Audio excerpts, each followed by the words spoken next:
أعوذ بالله من الشيطان الرجيم.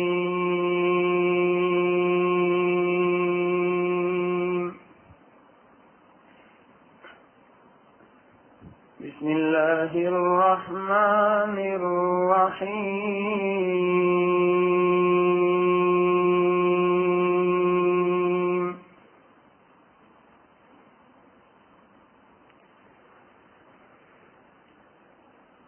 يا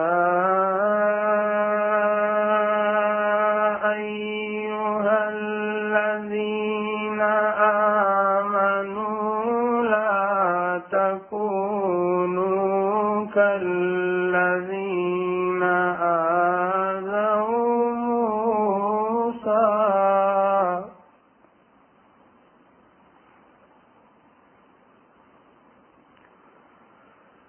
لا تكونوا كالذين آذوا موسى فبرأه الله مما قالوا وكان عند الله وجيها.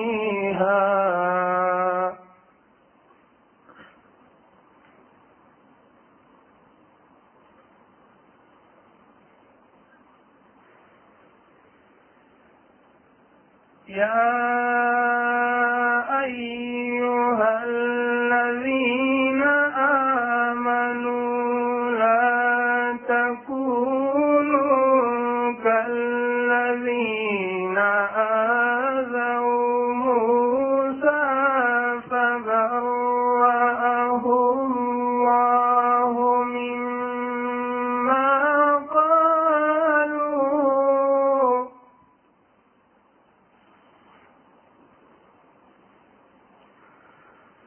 وكان عند الله وجيها.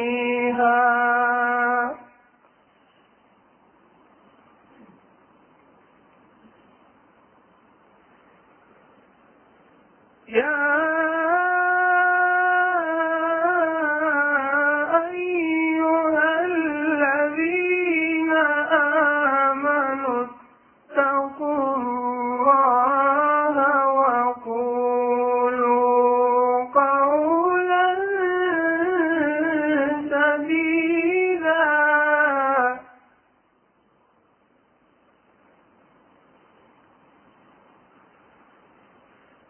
يصلح لكم أعمالكم ويغفر لكم ذنوبكم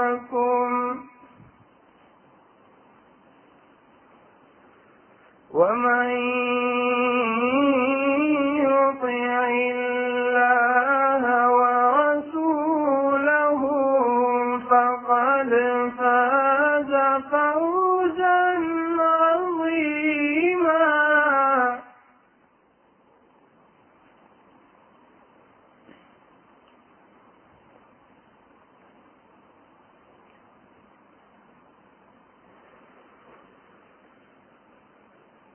يصلح لكم أعمالكم ويغفر لكم ذنوبكم ومن يطع الله ورسوله فقد فاز فوزا عظيما.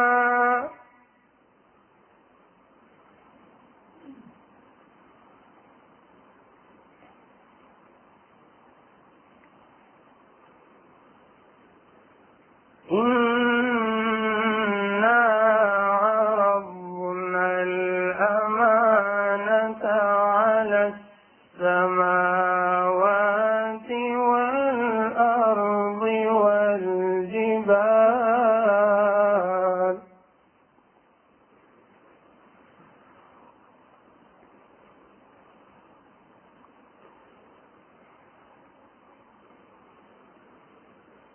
إنا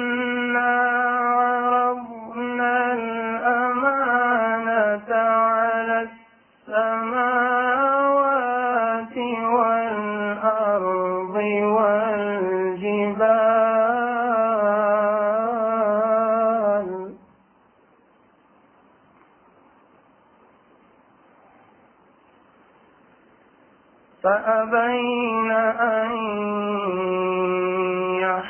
يحملنها وأشفقن منها وحملها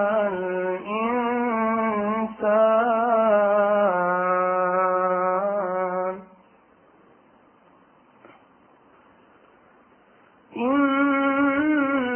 إنه كان ظلوما جهولا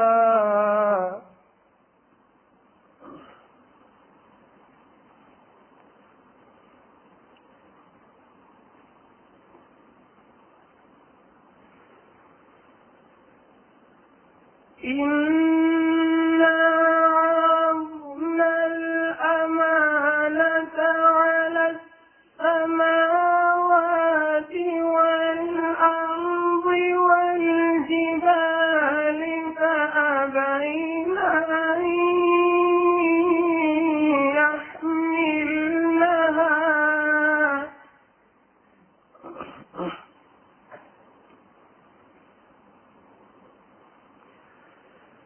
فأبين أن يحملنها وأشفقن منها وحملها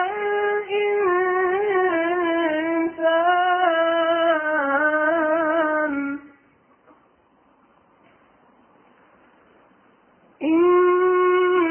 إنه كان ظلوما جهولا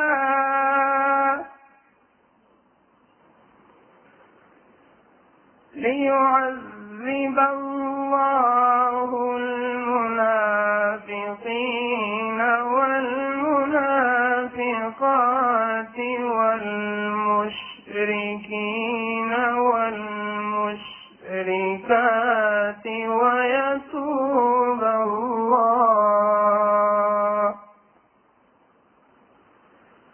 ويتوب الله على المؤمنين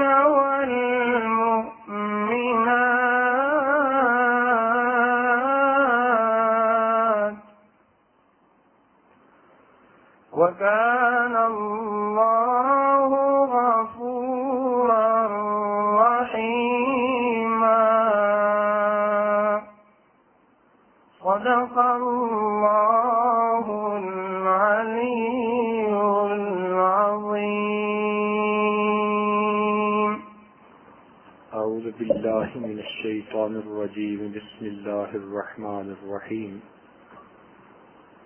ومن أراد الآخرة وسعى لها سعيها وهو مؤمن فأولئك كان سعيهم مشكورا. سبحان ربك رب العزة عما يصفون وسلام على المرسلين والحمد لله رب العالمين.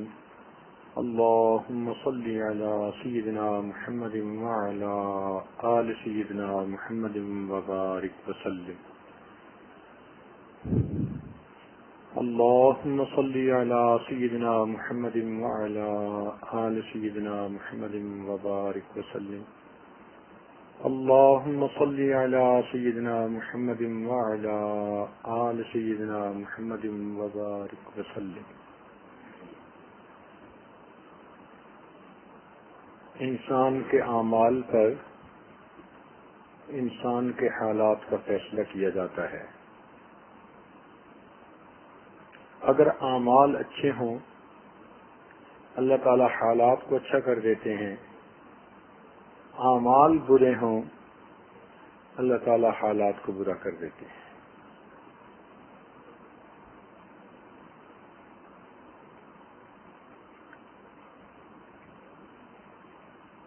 اس لیے فرمایا گیا اعمالکم عمالکم، تمہارے اعمال ہی تمہارے حاکم ہیں، جیسے عمل ہوں گے ویسے حاکم ہوں گے.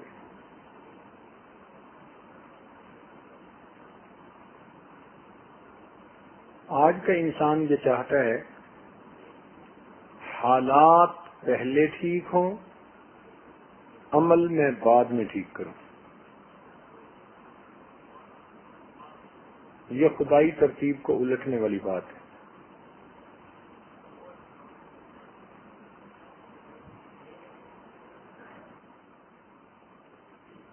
یہ تو ایسی بات ہو گئی کہ put the cart before the horse۔ بھئی ایک ترتیب ہے، گھوڑا آگے ہوتا ہے، ٹانگا پیچھے ہوتا ہے۔ ہم اپنے اعمال کو پہلے سنواریں، پروردگار ہمارے حالات کو سنوار دیں گے۔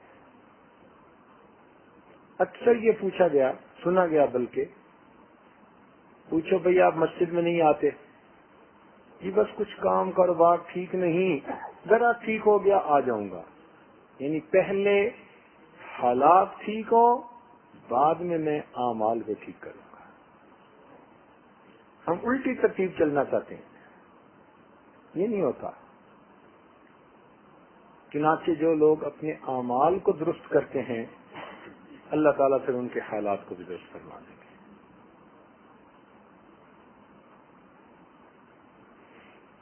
نیک اعمال کے آخرت میں تو فائدے ہوں گے ہی، نیک اعمال کے دنیا میں بھی بہت فائدے۔ اگر ہم پر یہ بات کھل جائے کہ نیک اعمال کی وجہ سے دنیا میں کیا فائدے ہیں، تو ہم تو نیک اعمال کے پیچھے بھاگنے والے بن جائیں۔ صحیح بات ہے، ہمیں پتہ ہی نہیں ہے۔ یہ اللہ والے، یہ بڑے دانا لوگ ہیں، بڑے دانا لوگ ہیں۔ ایسے راستے کو انہوں نے چنا کہ جس راستے پر کامیابی ہی کامیاب۔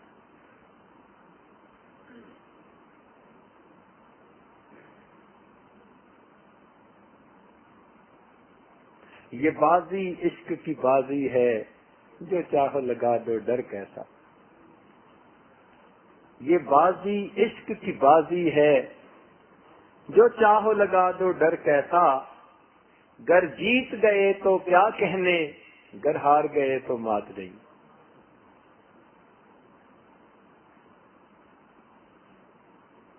کہ اگر اس راستے میں جیت گئے تو پھر تو بات ہی کیا ہے، ہار بھی گئے تو شکست نہیں ہے، پھر بھی کامیابی ہے۔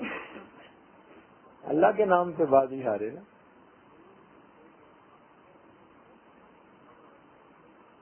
تو دونوں صورتوں میں بندے کا فائدہ۔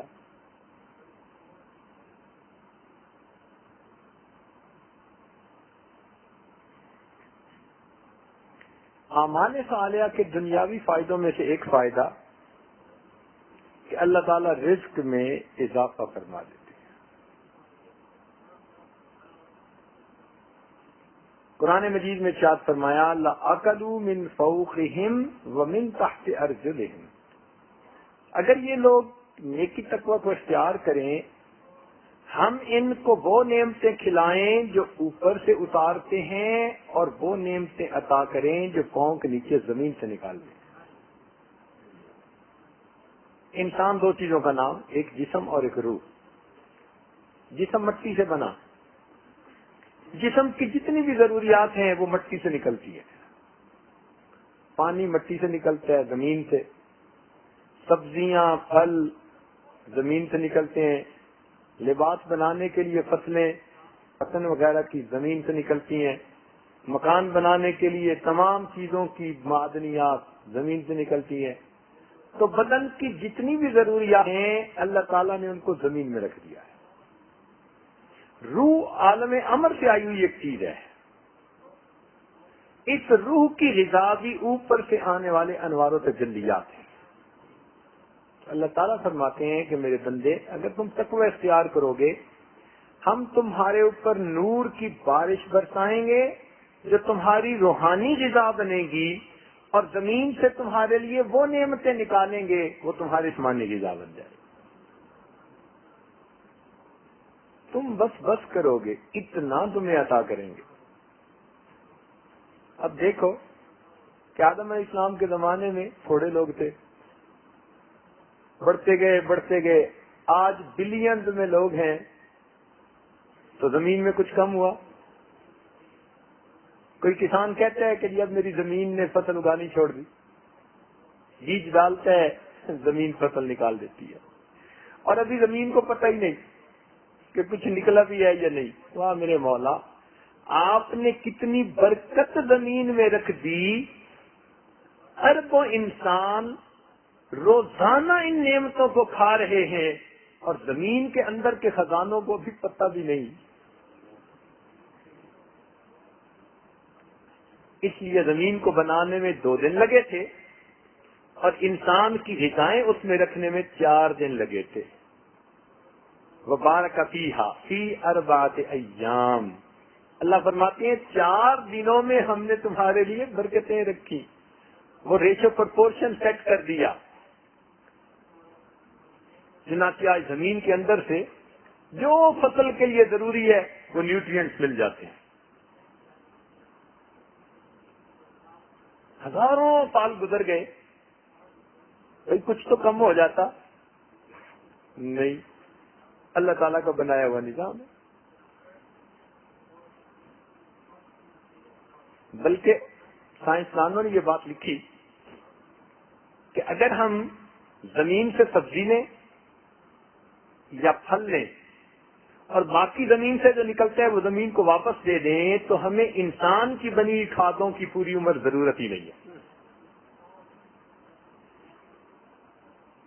اللہ تعالیٰ کی شان دیکھی، وہ کہتے ہیں سبزی اور پھل انسان کے لیے ہے اور باقی جو کچھ ہے وہ تو زمین ہی کٹ جانا چاہیے نا، تو اگر وہ واپس زمین میں ڈال دیا جائے تو اس میں اتنی فرٹیلائزر ہوتی ہے کہ انسان کو آرٹیفیشل فرٹیلائزر کی کبھی ضرورت ہی نہیں۔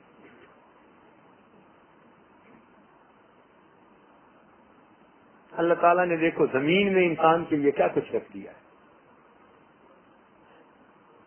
یہ رزق کا ذمہ اللہ تعالیٰ نے اپنے ذمے لیا۔ اللہ تعالیٰ رزق پہنچا کے رہتا ہے، یہ پکی بات ہے، سچی بات ہے۔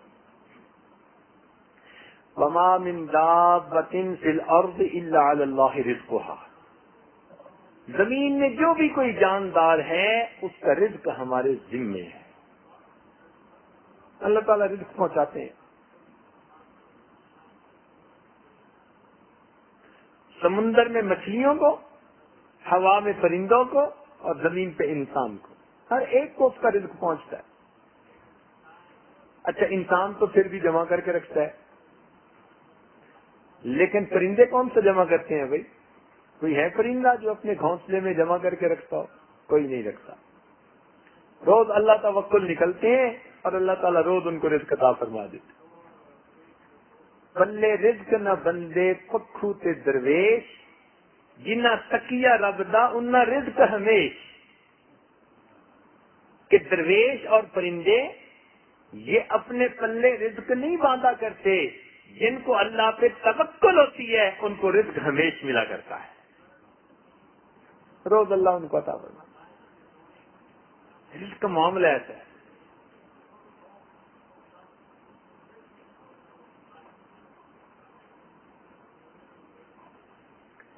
دلوں میں چیونٹیوں کو رزق دیتا ہے، پانی کے اندر مچھلیوں کو رزق دیتا ہے۔ ہم سمجھتے تھے یہ جو بڑی بڑی ویل مچھلیاں ہوتی ہیں نا تو یہ بڑی بڑی مچھلیوں کو کھاتی ہوں گی اور ٹنوں کے حساب سے یہ گوشت کھاتی ہوں گی، تب ان کا کام چلتا ہوگا۔ جب پڑھا تو پتہ چلا کہ نہیں، ان کی غذا پانی کے اندر وہ چھوٹے چھوٹے ذرات ہیں جو ہمیں آنکھ سے نظر ہی نہیں آتے، یہ پانی اندر لیتی ہیں اپنے اور وہ چھوٹے چھوٹے ذرات فلٹر کر کے پانی نکال دیتی ہیں، ذرات ٹنوں کے حساب سے ان کی غذا بن جاتے ہیں۔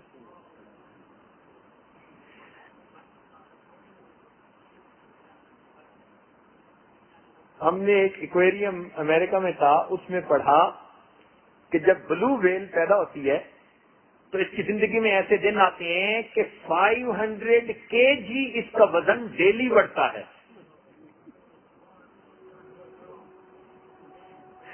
اب بتائیے کہ جس کا 500 kg ڈیلی وزن بڑھ رہا ہے اس کی خوراک کتنی ہوگی؟ اور وہ خوراک کیا کہ ہمیں پانی میں نظر ہی نہیں آتی، کہا میرے مولا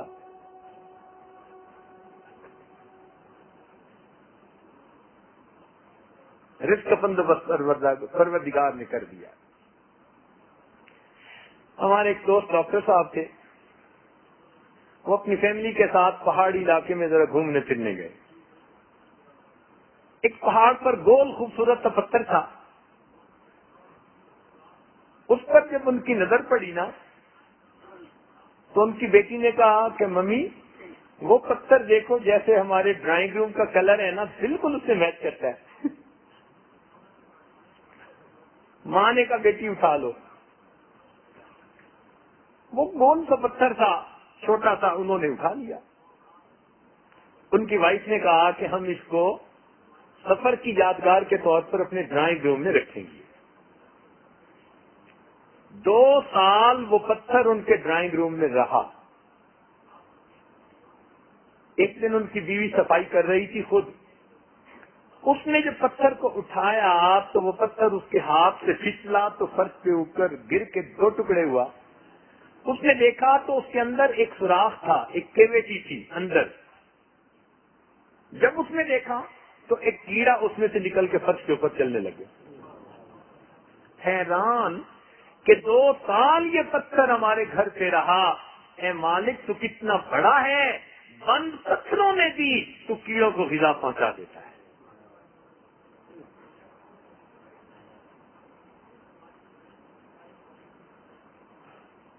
رزق جس کا ہو اس کو مل کے رہتا ہے.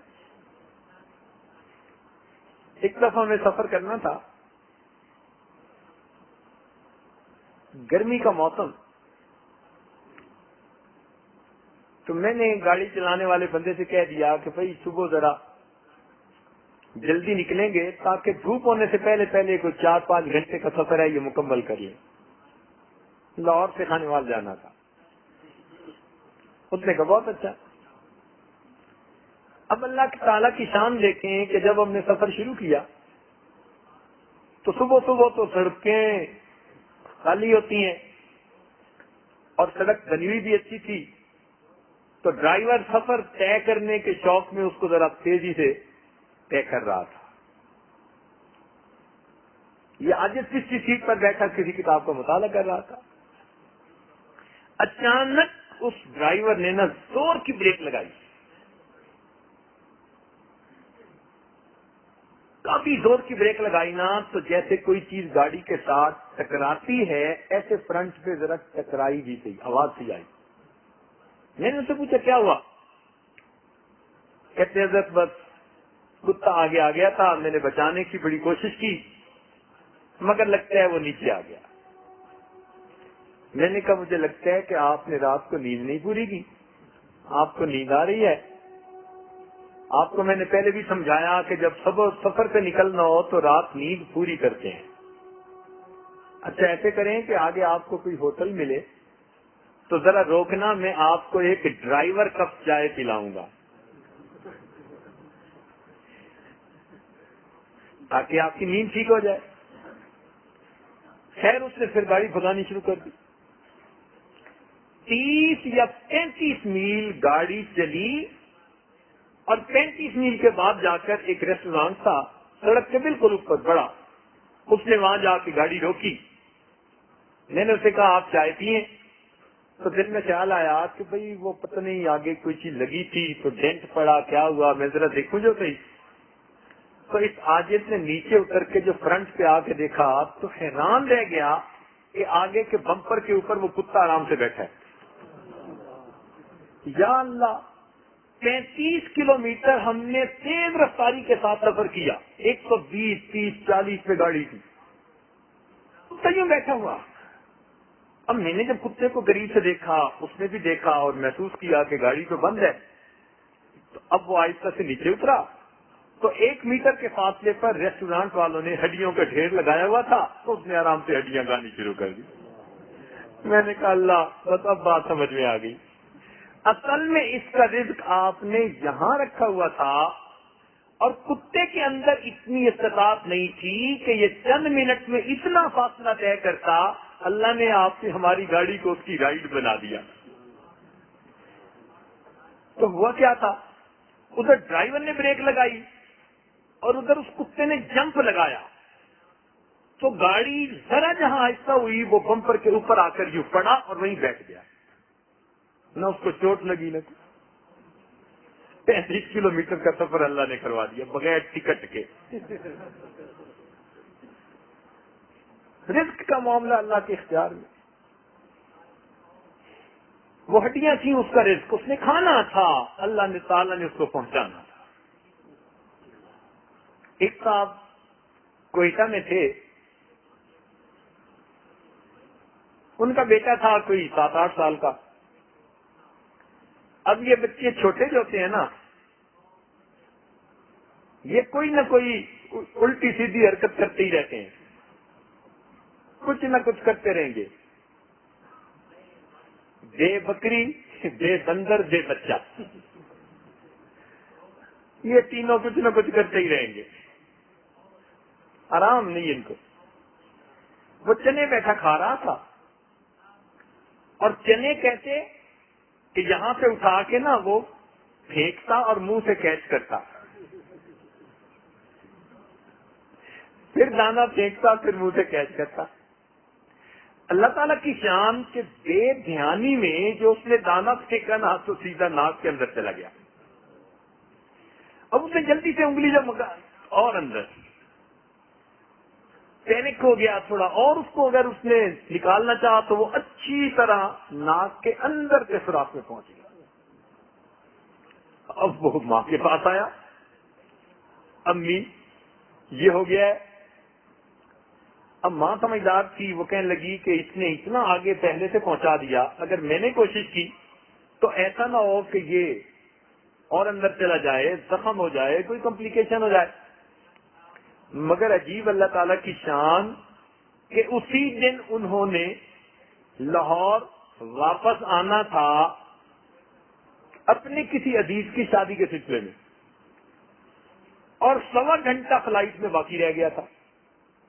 بس ابھی وہ ماں اس سے بات کر ہی رہی تھی, اتنے میں خامد گھر آیا, کہنے لگا مجھے دفتر سے آتے ہوئے دیر ہو گئی, جلدی جلدی اب سامان اٹھاؤ, کیونکہ 15 منٹ ایئرپورٹ پہنچنے میں لگیں گے اور گھنٹہ پہلے رپورٹ کرنی ہوتی ہے, اور فلائٹ نہیں میں مس کرنا چاہتا, اوور بکنگ ہے. لو جی, اس بیوی نے کہا جی کہ اس کے ساتھ تو یہ ہو گیا. اس نے کہا اس کی شرارت کا نتیجہ ہے نا, تو اب اس کو ہے تو کچھ نہ, تھوڑا عجیب سا فیل ہو رہا ہے, اس کو کہو کہ یہ گھنٹہ ڈیڑھ اس کو برداشت کرے, ہم وہاں لاہور پہنچ جائیں گے تو وہاں جا کر ہم, ہمارے کزن ایک ڈاکٹر ہیں, سرجن ہیں, ان سے یہ نکلوا لیں. چلو جی, بچے کو ماں نے سمجھایا بیٹا گھنٹے ڈیڑھ کی بات ہے تو اس کو برداشت کر لے, وہاں جا کے نکلوا لیں گے. یہ لاہور پہنچ گئے. اس سے آگے جس شہر پہنچنا تھا سامان رکھا, اس نے بچے کو لیا اور اپنے کزن کے گھر. جب وہاں پہنچا تو کزن واش روم میں نہا رہا تھا. اس کی وائف نے اس کو بٹھایا ڈرائنگ روم میں اور کہا جی کہ بس جیسے ہی وہ ابھی واش روم سے باہر آتے ہیں ابھی آپ کے پاس آتے ہیں, آپ بیٹھے, میں کچن میں چائے بناتی. وہ چائے بنانے چلی گئی, یہ انتظار میں بیٹھ گئے. اتنے میں اس بچے کو چھینک آئی, اور چھینک ایسی زور کی تھی کہ ناک میں سے وہ دانا نکل کر فرش پر گرا. تو ڈاکٹر صاحب کے ہاں ایک مرغی تھی, وہ قریب پھر رہی تھی, اس نے دانے کو چگ لیا. وہ دانا اس مرغی کی غذا تھی. اب وہ 1000 میل سے زیادہ کیسے دور پہنچے, اللہ نے اس کو پہنچانے والا بنا دیا. چل بھائی, ہماری ٹی سی ایس ایسی ہوتی ہے, ہماری فیڈرل ایکسپریس ایسی ہوتی ہے. ہاں میرے مالک, یاد رکھیں اگر کسی پہاڑ کے نیچے کوئی پانی کا قطرہ ہو اور وہ کسی کا رزق ہے تو بندہ جب تک اس رزق کو نہیں کھائے گا تب تک اس کو موت نہیں آ سکتی. اس بارے میں اپنے رب پہ یقین پکا کر لیجیے, ٹھوس یقین, جو میرے مقدر میں ہے پروردگار نے مجھے پہنچانا ہے. نحن قسمنا بینہم معیشتہم, اللہ تعالیٰ فرماتے ہیں یہ رزق تو ہم نے تقسیم کیا ہے. اللہ رب العزت پہنچا دیتے ہیں. بلکہ اس بارے میں تو شاید پچھلے رمضان یا اس سے پچھلے رمضان ایک واقعہ آپ کو سنایا تھا کہ ایک مسجد کے عالم نے مسئلہ کیا کہ بھائی جس کا رزق ہو اس کو ضرور پہنچ کے رہتا ہے. ایک نوجوان دیہاتی تھا تو ان پڑھ، اس نے کہا یار اس کو آزماتے ہیں کہ میں جب نہیں کھاتا تو مجھے رزق کیسے پہنچے گا. اس نے کھانے پینے سے ہڑتال. ماں نے اس کے لیے پراٹھا بنایا، ناشتہ بنایا، بیٹے کھا لے. نہیں میں نے نہیں کھانی. ماں نے بہت سمجھایا، وہ کھانے پہ مانتا ہی نہیں تھا. اللہ کی شان دوپہر کا وقت ہو گیا، ماں منت حماجت کرتی رہی. جب اس نے دیکھا نا کہ مجھے بہت ہی زیادہ پریشرائز کر رہی ہے تو وہاں سے اٹھ کے بستی کے قریب کھلی سی جگہ تھی، درخت تھے وہاں کافی. اس نے کہا میں وہاں جا کے دوپہر آرام کرتا ہوں، بس میں نے نہیں کھانا، میں دیکھتا ہوں مجھے رزق کیسے پہنچتا ہے. وہ وہاں جا کے درختوں کے درمیان سو گیا. اب ماں بیچاری اس کے پیچھے چلتی ناشتہ لے کے وہیں پہنچ گئی. بیٹے کچھ کھا لے. انہوں نے کہا امی مجھے آپ مجبور نہ کریں، میں نے نہیں کھانا. خیر اس کے کاموں میں دیر ہوئی تھی، اس نے اس کا کھانا تو وہیں رکھا تو اس کو چھوڑ کے وہ آ گئی. اب اس کو بھی گرم گرم مہک آ رہی تھی کھانے کی تو جی جا رہا تھا، تو وہ اٹھ کے تھوڑا دور لیٹ گیا، تھوڑا اور آگے کہ مجھے کھانے کی خوشبو ہی نہ آئے. اللہ تعالیٰ کی شان کہ کوئی لوگ تھے جو چور تھے اور وہ دوپہر کے وقت جب گرمی کی شدت ہوتی لوگ گھروں میں دبک ہوئے بیٹھ جاتے، وہ ان کا میٹنگ پوائنٹ تھا، وہاں بیٹھ کے وہ پلاننگ کرتے تھے. اب جب گرمی دوپہر کی شدت ہوئی تو وہ وہاں پہنچے. ان میں سے ایک نے جو کھانے کی مہک سونگی کہنے لگا یار یہ تو بڑا مزیدار کھانا ہے. وہ اٹھا کے لے آیا. ان کا جو بڑا تھا نا وہ سمجھدار تھا، وہ کہنے لگا نہیں مت کھانا، ہو سکتا ہے کہ کسی نے اس میں زہر ملائی ہو.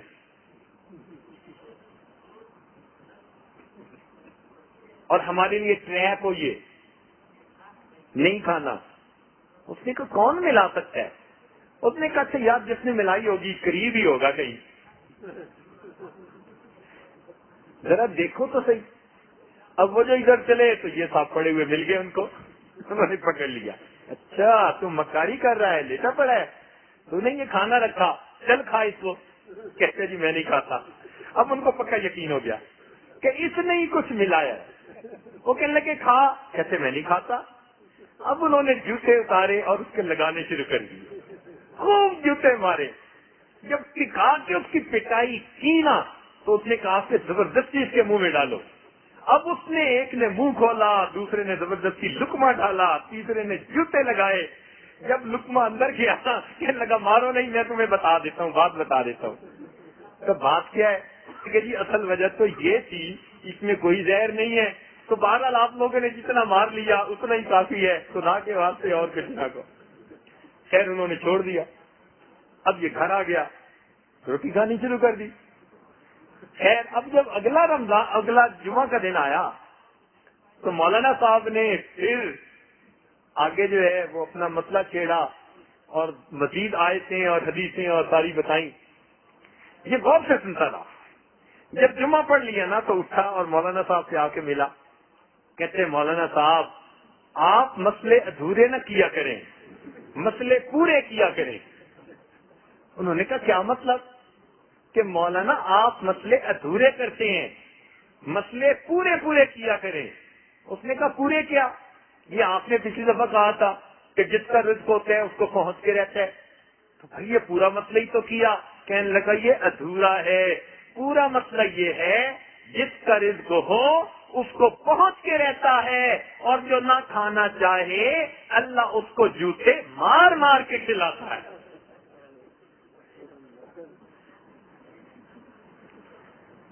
تو واقعی ایسی بات ہے.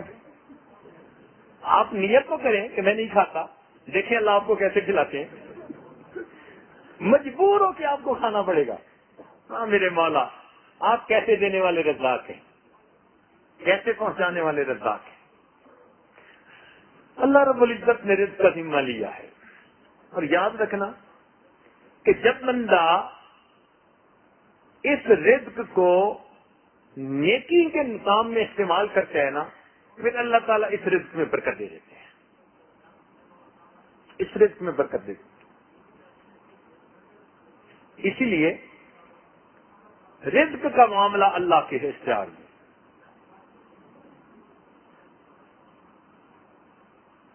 یہ اس وقت کی بات ہے جب ڈالر 8 روپے کا ہوتا تھا، اب تو 60 روپے کا ہے. ہم لوگ کراچی میں گزر رہے تھے کہ ہمیں ایک ریڑھی کے اوپر ایک آدمی دال سیویاں بیچنے والا ملا. تو میرے ساتھی تھے، وہ کہنے لگے کہ یہاں سے کچھ لے لیتے ہیں اور پھر جہاں جا رہے ہیں نا ان کے پاس بیٹھ کے نا یہ کھائیں گے. اسٹوڈنٹ شپ لائف تھی، ہم نے کہا بہت اچھا لے لو. اس نے کچھ دال سیویاں لے لی. میں نے اس آدمی سے پوچھا صدر میں کہ بھئی آپ یہ جو دال سیویاں کا کام کرتے ہیں تو ایک دن میں آپ کی کتنی بک جاتی ہیں دال سیویاں؟ وہ مجھے کہنے لگا جی اللہ کا بڑا کرم. میں نے کہا پھر بھی یہ وہ وقت تھا جب انجینئر کی تنخواہ ایک مہینے کی 150 روپے ہوتی تھی. انجینئر کی تنخواہ اس وقت 150 روپے ہوتی تھی، پھر 250 روپے ہو گئی، پھر 300 روپے ہو گئی. ہم بڑے حیران ہوتے تھے اتنی تنخواہ انجینئر کی بڑھ گئی، 300 روپے ہو گئی. تو جب اس سے پوچھا تو مجھے کہنے لگا جی الحمدللہ روزانہ اس ریڑھی سے 6000 روپے کی دال سیویاں بیچتا ہوں. جب engineer B S C engineer کی تنخواہ 1000 سے کم کی مہینے کی، دال سیویاں بیچنے والا ریڑھی کے ذریعے سے 6000 کی روز بیچا کرتا تھا. رزق ہے، اللہ نے اس کو دینا ہے. ہمارے جماعت کے ایک دوست ہیں، انہوں نے ایک خط لکھا کہ حضرت جب سے میں نے نیکی اختیار کی، فلاں کی، اللہ نے رزق میں بہت برکت دے دی. پھر عجیب بات تو یہ لکھتا ہے کہ میرا چائے کا کھوکھا ہے. کھوکھا سمجھتے ہیں؟ یہ لکڑی کا بنا ہوا چھوٹا سا ڈبہ تھا، بس اس میں بیٹھ کے وہ کسی جگہ چائے بناتا تھا اور آنے جانے والے چائے پیتے تھے. اب اس ڈبے میں بیٹھ کے چائے بنانے والے کی کیا چائے بکتی ہوگی اور کیا اس کا اسٹیٹس ہوگا. مگر اس نے لکھا خط میں کہ چائے کے کھوکھے سے میں روزانہ 12000 روپے کما کر اٹھتا ہوں. 12000 آج تنخواہ نہیں ہے وہاں اسکول ٹیچر کی. وہ ان پڑھ بندہ ہے، روزانہ کے 12000 چائے کے کھوکھے سے لے کے اٹھتا ہے. ایک صاحب ہے کراچی میں، ان کی لسی چلتی ہے. اب اس سے اگر کوئی پوچھے جی کیا کاروبار کرتے ہیں، کہتے ہیں جی لسی کا، اور کروڑوں پتی.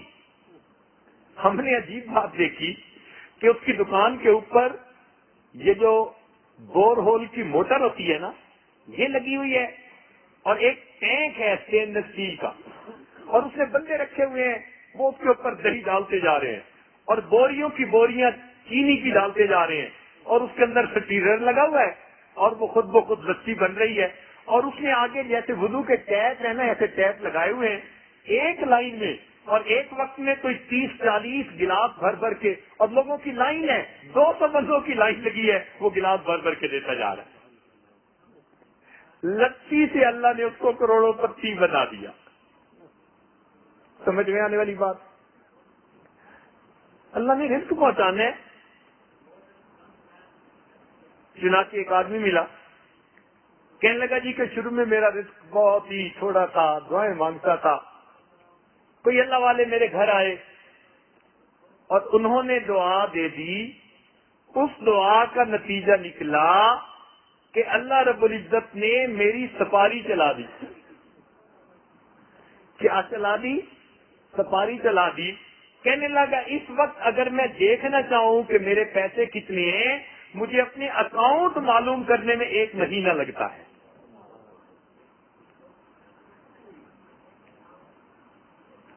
کیا چلا دی؟ سپاری چلا دی. یہ بہانے ہیں سارے کے سارے. اصل میں تو رزق دینے والا کون ہے؟ کئی لکھے پڑھوں کو دیکھا PhD ڈاکٹر ہیں نوکری نہیں ملتی دھکے کھاتے پھرتے ہیں. اور کئی ان پڑھوں کو دیکھا. چنانچہ ہمارے بھائی جان کا ایک شاگرد تھا, اس نے میٹرک کا امتحان دیا اور پھر چلا گیا. کئی سالوں کے بعد آ کر ان کو ملا. استاد جی السلام علیکم. وعلیکم السلام. بھائی کیا ہوا؟ آپ تو کئی سالوں کے بعد ملے. کہنے لگے جی بس مجھ پر اللہ کا کرم ہوا استاد جی, میں نے میٹرک کا امتحان دیا الحمدللہ میں فیل ہو گیا.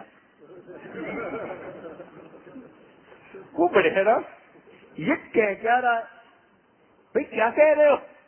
کہتے استاد جی مجھ پر اللہ کا فضل ہوا, میں نے میٹرک کا امتحان دیا اور الحمدللہ میں فیل ہو گیا. تو پھر کہنے لگا جی میں یہاں سے فیصل آباد چلا گیا. شرم کے مارے کہ رشتے دار کیا کہیں گے, گھر والے کیا کہیں گے. وہاں جا کے تو میں نے ایک ریڑھی لگا دی اور اس کے اوپر یہ بنیانے جرابیں بیچنی شروع کر دی. تو اس کے 150 مل جاتے. پھر میرے پاس کچھ پیسے ہو گئے تو کہنے لگا کہ ایک دکاندار تھا, اس کے دروازے پر نا فرنٹ کا وہ تھلا بڑا بنا ہوا تھا. تو میں نے 1 گز کی جگہ لے لی کہ بھئی بجائے سارا دن گھومنے پھرنے کے بیٹھ کے کام کروں. وہ کرائے پر لے کر میں نے وہاں کچھ تولیے اور یہ چیزیں بیچنی شروع کر دی. کہنے لگا اللہ نے اس میں بھی برکت دے دی.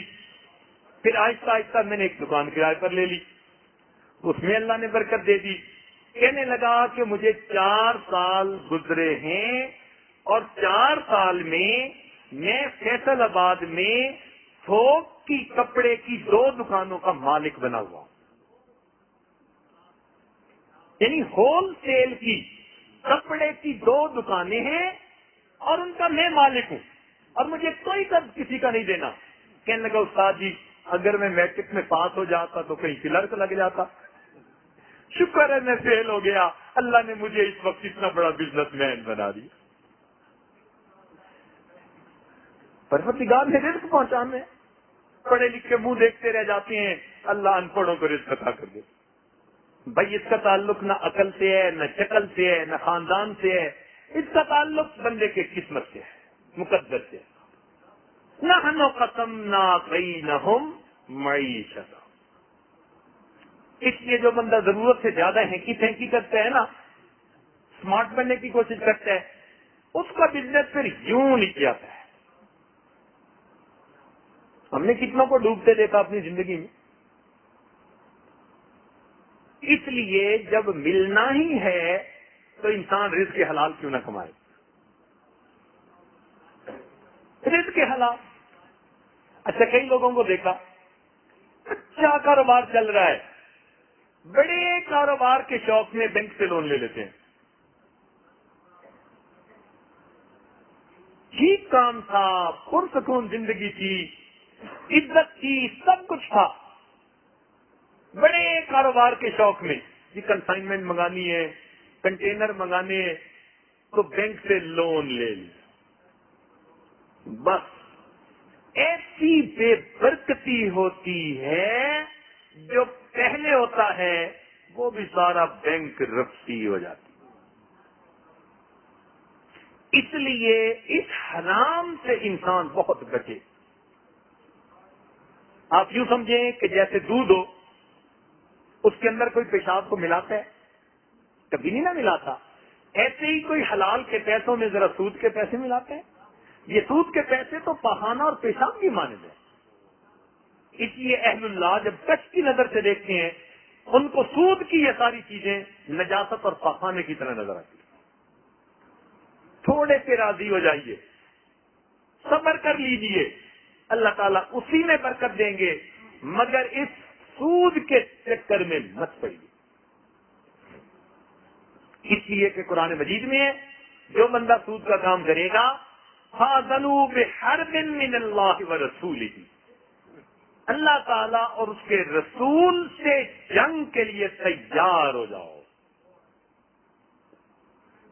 اب جب اللہ تعالیٰ اور اس کے رسول سے جنگ کرے گا تو نتیجہ پھر کیا نکلے گا؟ اس لیے اگر پہلے ایسا کام کر چکے تو توبہ کر کے اللہ سے معافی مانگ لیں، توبہ سے اللہ تعالیٰ معاف کر دیتے ہیں، اور آئندہ کے لیے نیت کر لیں کہ ہم نے اس مصیبت سے جان چھڑانی ہے، اللہ تعالیٰ مدد فرما دیں گے۔ اپنی اولادوں کو بھی نصیحت کر جانا کہ بیٹا کبھی سود کے چکر میں مت پھنسنا، مت پھنسنا۔ اللہ رب العزت مہربانی فرما دیتے ہیں، حلال چاہنے والوں کو اللہ حلال ہی عطا فرماتے ہیں۔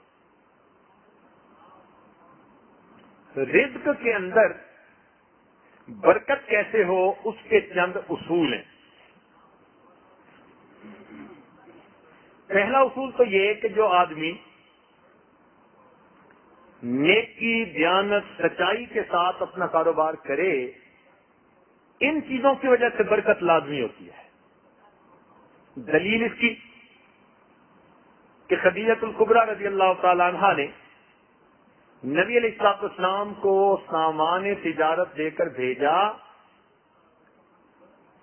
تو نبی علیہ الصلوۃ والسلام نے اس کو جا کر بیچا۔ صداقت، امانت، دیانت، فراست، ان چیزوں کو استعمال کیا، نتیجہ کیا نکلا کہ اس مال کا منافع عام معمول سے دگنا منافع ہوا، جس پر خدیجہ کبریٰ حیران ہوئی کہ بھئی اتنا زیادہ منافع روٹین میں ہوتا ہی نہیں تھا۔ علماء نے لکھا ہے کہ جب نبی علیہ السلام نے پرائے مال پر اپنی صفات کو استعمال کیا، مال پرایا تھا، امانت اپنی تھی، دیانت اپنی تھی، صداقت اپنی تھی، فراست اپنی تھی، جب ان صفات کو پرائے مال پہ استعمال کیا اللہ نے اس میں دگنا نفع دے دیا۔ اے بندے، تو ان صفات کو اپنے مال پہ استعمال کرے گا، اللہ تجھے کتنا نفع عطا فرما دے۔ اس لیے 10 میں سے 9 حصے رزق اللہ نے تجارت میں رکھا ہے، اور ایک حصہ رزق باقی نوکریوں میں، اور یہ تجارت یہ انبیاء کا کام۔ اسی لیے دیانت دار تاجر قیامت کے دن انبیاء اور صدیقین کے ساتھ کھڑا کیا جائے گا، حالانکہ تجارت کرتا ہوگا۔ تو اس کے کچھ اصول ہیں۔ اگر انسان کو رزق کی پریشانی ہو تو اس کے لیے ایک تو وہ کثرت سے استغفار کرے، کیونکہ ضرورت ہے نا، آج کئی دوست اس میں پریشان ہوتے ہیں، پوچھتے ہیں، تو بجائے الگ الگ کسی کو بتائیں کیوں نہ دوستوں کو سب کو ہی بتا دیں، فائدہ ہو جائے گا، بلکہ یہ اور آگے کسی کو بتائیں گے اللہ کی مخلوق کا فائدہ ہو جائے گا۔ تو رزق کی پریشانی دور کرنے کے لیے پہلا عمل انسان کثرت سے استغفار کرے۔ استغفر اللہ ربی من کل ذنب واتوب الیہ، اگر تو یہ پورا پڑھے تو بہت اچھا، کم از کم استغفر اللہ یہ تو ضرور ہی پڑھتا رہے۔ استغفروا ربکم انہ کان غفارا، دیکھو دلیل قرآن پاک سے۔ نوح علیہ السلام نے کیا کہا تھا؟ رب کے سامنے استغفار کرو، وہ تمہارے گناہوں کو بخشنے والا ہے۔ یرسل السماء علیکم مدرارا، بارشیں برسائے گا۔ وَيُمْدِدْكُمْ بِأَمْوَالٍ، مال سے تمہاری مدد کرے گا۔ تو استغفار سے اللہ تعالیٰ بندے کی مال سے مدد فرماتے، پھر بندوں کی مدد نہیں مانگنی پڑتی، پھر بندوں کے پروردگار کی مدد اترتی ہے۔ اور جب اللہ تعالیٰ کسی بندے کی مدد کرتے ہیں پھر اس کی کشتی کو درمیان میں نہیں چھوڑتے، ہمیشہ کنارے لگا دیا کرتے ہیں۔ دوسری بات کہ جتنی حیثیت ہو اللہ تعالیٰ کے راستے میں صدقہ کرے، مثلا کچھ لوگ روزانہ صدقہ کرتے ہیں. یہ کہاں لکھا ہوا ہے کہ روزانہ آپ نے ہزاروں لاکھوں کے حساب سے صدقہ کرنا ہے؟ آپ اگر 1 روپیہ بھی صدقہ کریں گے روز کا تو صدقہ کرنے والوں میں شامل ہو جائیں گے. 5 بھی کریں گے تو صدقہ کرنے والوں میں شامل. تو مقدار کو مت دیکھیں، اپنی حیثیت کو دیکھیں. اس حیثیت کے حساب سے آپ اگر اللہ کے راستے میں کچھ نکالیں گے تو صدقہ سے اللہ تعالیٰ رزق میں برکت عطا فرماتے ہیں. نبی علیہ الصلوۃ والسلام نے قسم اٹھا کر حدیث میں یہ بات فرمائی. اگر اللہ کے محبوب ویسے ہی بات کر دیتے تو صادق و امین کی یہ بات سچی تھی، مگر انہوں نے قسم کھا کر فرمایا کہ صدقہ کرنے سے آدمی کے رزق کے اندر کمی نہیں آتی، اللہ تعالیٰ برکت عطا فرما دیتے. تیسری بات، کمزوروں کے اوپر احسان کرنے سے. کوئی ہینڈی کیپڈ ہے، بیوہ ہے، یتیم ہے، مسکین ہے، چھپ کے اس کی مدد کرنا، پتہ ہی نہ چلے. صحابہ کرام کے اندر یہ بڑی صفت تھی کہ وہ ایسے کام کرتے تھے اور کسی کو پتہ بھی نہیں چلنے دیتے تھے. چنانچہ سیدنا عمر رضی اللہ عنہ ایک مرتبہ آئے اور انہوں نے آ کر دیکھا کہ حضرت ابوبکر صدیق رضی اللہ تعالیٰ عنہ نے اپنے کام والی جگہ پر ایک رجسٹر رکھا ہوا ہے اور اس پر لکھا ہے کہ فلاں بندہ معذور ہے، حاجت مند ہے، ضرورت مند ہے، اور اس کی خدمت کون کرے گا. آگے اس کا نام بھی لکھا ہوا ہے. سارا رجسٹر دیکھا تو وہ خانے پور دیکھے.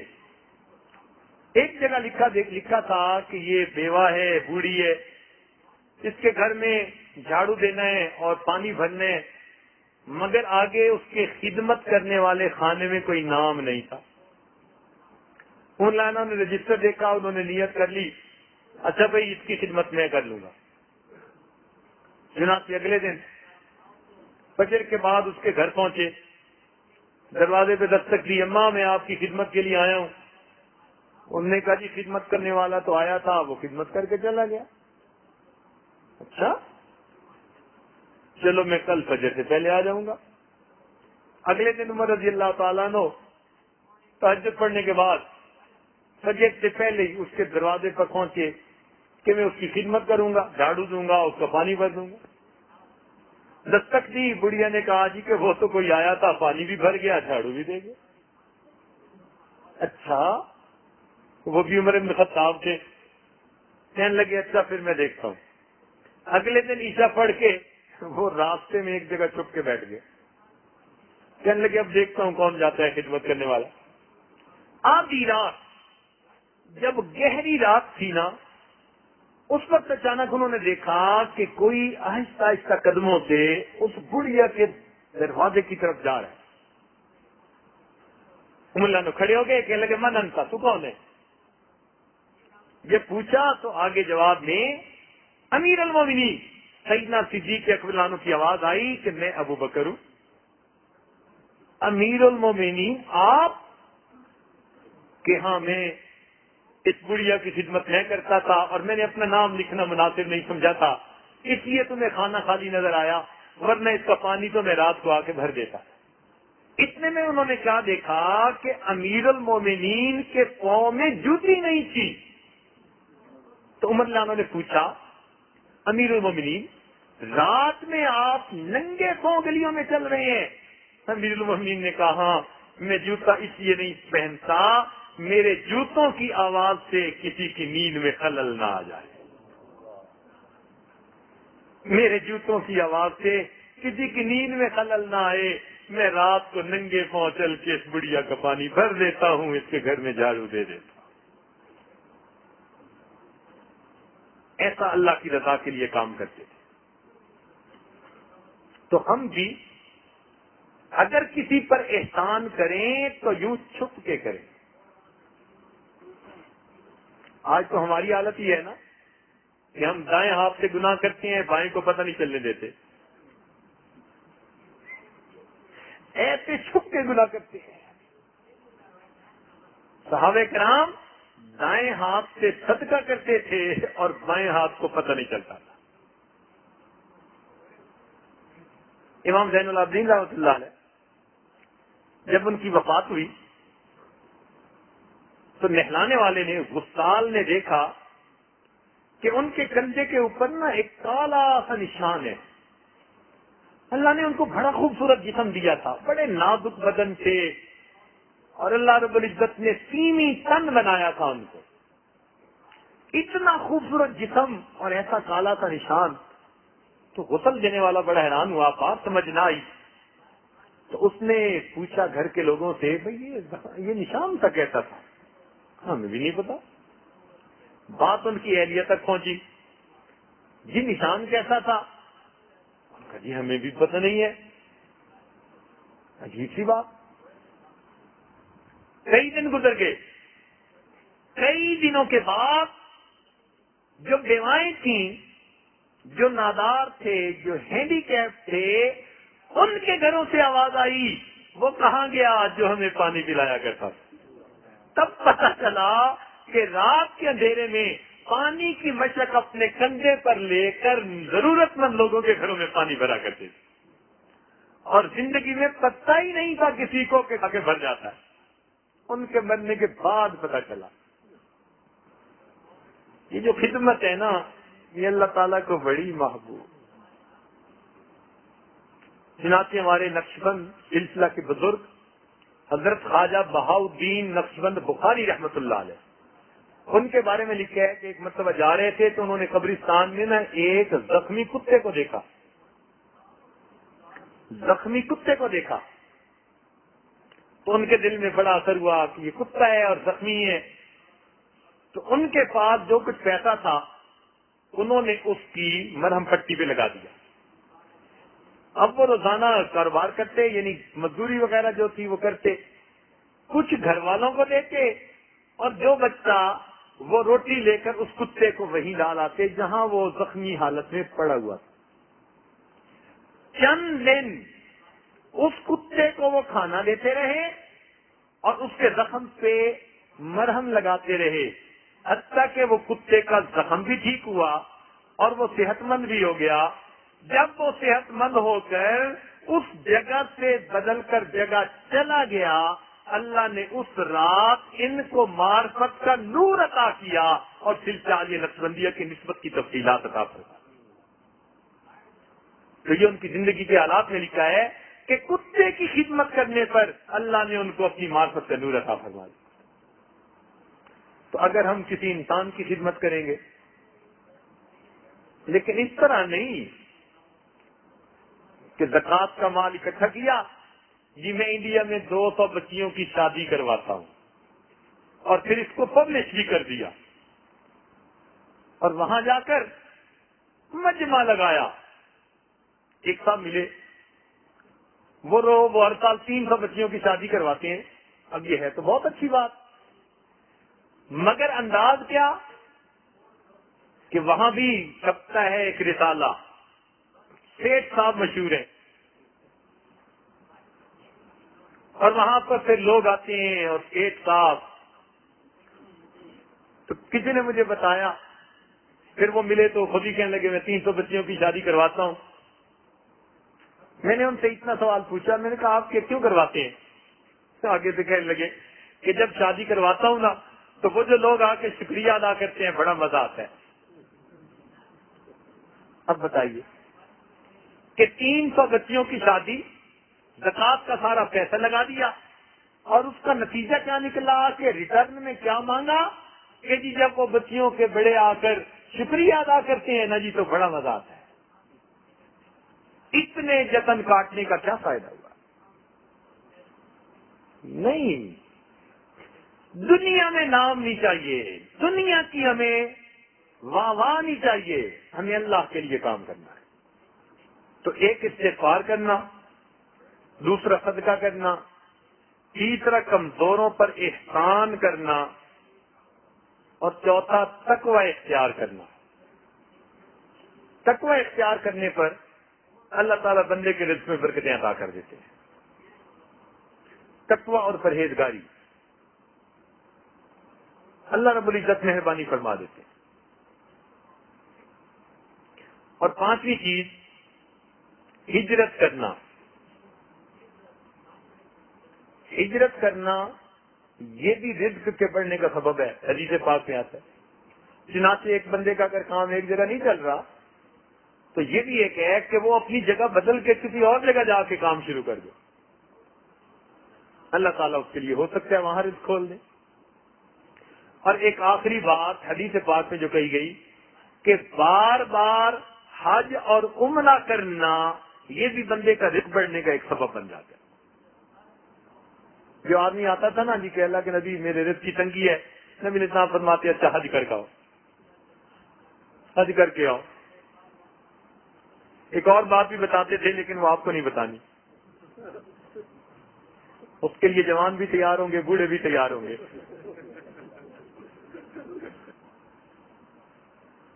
تو اگر یہ چند اعمال اپنائے جائیں تو ان اعمال سے انسان کے رزق کے اندر برکت آ جاتی ہے۔ کچھ لوگوں کو اللہ تعالیٰ دیتا ہے تو وہ کثرت سے حج اور عمرہ کرتے ہیں، یہ اچھی عادت ہے۔ بعض لوگ کہتے ہیں جی کہ کیوں ہر سال حج کرتے ہیں، کسی کو کروا دیں، کسی پہ خرچ کر دیں۔ تو بھائی دیکھو، جیسے سیل فون سارا دن چلتا رہے نا تو اس کی بیٹری ڈاؤن ہو جاتی ہے اور پھر اس کو چارجر کے ساتھ لگانا پڑتا ہے۔ بالکل اسی طرح ہم جب سارا سال دین کا کام کرتے ہیں، کاروبار کرتے ہیں، تو پھر بندے کی کیفیات کی بیٹری بھی ڈاؤن ہو جاتی ہے اور اس کا چارجر اللہ نے اپنا گھر بنایا ہوا ہے۔ اس لیے جن لوگوں کو اللہ دے اگر وہ ہر سال اس نیت سے حج یا عمرہ کریں، ہم وہاں جائیں گے اور بیٹری چارج کروا کے آئیں گے اور پھر دین کا کام کریں گے، تو ہر سال حج اور عمرہ کرنا ان کے لیے برکتوں کا سبب بن جائے۔ بھائی بتائیے کہ کپڑا میلا ہو تو پھر واشنگ مشین میں جاتا ہے یا نہیں جاتا؟ واشنگ مشین میں ڈالتے ہیں نا میلے کپڑے کو، ہفتے میں ایک دفعہ میلا ہو تو ایک دفعہ ڈالتے ہیں، روز میلا ہو تو روز ڈال دیتے ہیں، ایسا ہے نا؟ واشنگ مشین میں دھو کے نکال لیتے ہیں۔ اللہ تعالیٰ کی شان، بیت اللہ شریف کے وہاں 7 چکر لگاتے ہیں طواف کے۔ واشنگ مشین میں بھی تو چکر لگتے ہیں نا۔ ایسے ہی مجھے تو لگتا ہے کہ جو آدمی اپنے میلے دلوں کے ساتھ اللہ کے گھر جاتا ہے وہ دلوں کے دھونے کی واشنگ مشین ہے، اللہ 7 طواف کے چکر لگا کر دھو کے نکال دیتے ہیں۔ اس کی دعائیں کرنی چاہیے، اللہ رب العزت سے مانگنا چاہیے، اور ویسے بھی جن کو اللہ دے وہ ہر سال حج کریں۔ کیوں؟ اب حالات ایسے ہیں، کیا پتا کون سا حج ایسا ہو جس میں اللہ کے مقبول بندے دنیا میں ظاہر ہو جائیں، تو اس نیت سے حج کرے گا تو اور دگنا ثواب مل جائے گا۔ اعمال صالحہ کا ایک فائدہ کہ اللہ تعالیٰ برکتیں عطا فرما دیتے ہیں، صرف رزق میں نہیں، ہر چیز میں برکت، صحت میں برکت، عمر میں برکت، وقت میں برکت،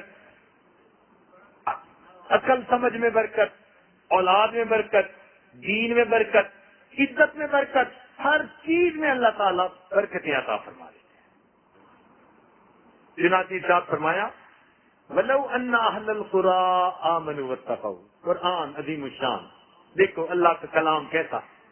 اللہ تعالیٰ فرماتے ہیں اگر یہ بستی دیسوں والے ایمان لاتے، تقوی کو اختیار کرتے، لَفَتَحْنَا عَلَيْهِمْ بَرَكَاتٍ مِّنَ السَّمَاءِ وَالْأَرْضِ، ہم آسمان زمین سے برکتوں کے دروازے ان پر کھول دیتے۔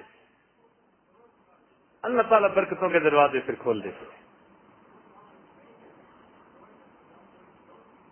وقت میں برکت ہو جاتی ہے، تھوڑے وقت میں زیادہ کام سمیٹ لیتا ہے۔ آپ نے دیکھا نا کچھ لوگوں کو، وہ کہتے ہیں یار سارا دن بھاگتے رہتے ہیں، کام سمٹتے نہیں ہیں۔ ہوتے ہوتے کام رہ جاتا ہے، بنتے بنتے کام بگڑ جاتا ہے۔ کیا وجہ ہوتی ہے؟ برکت نہیں ہوتی۔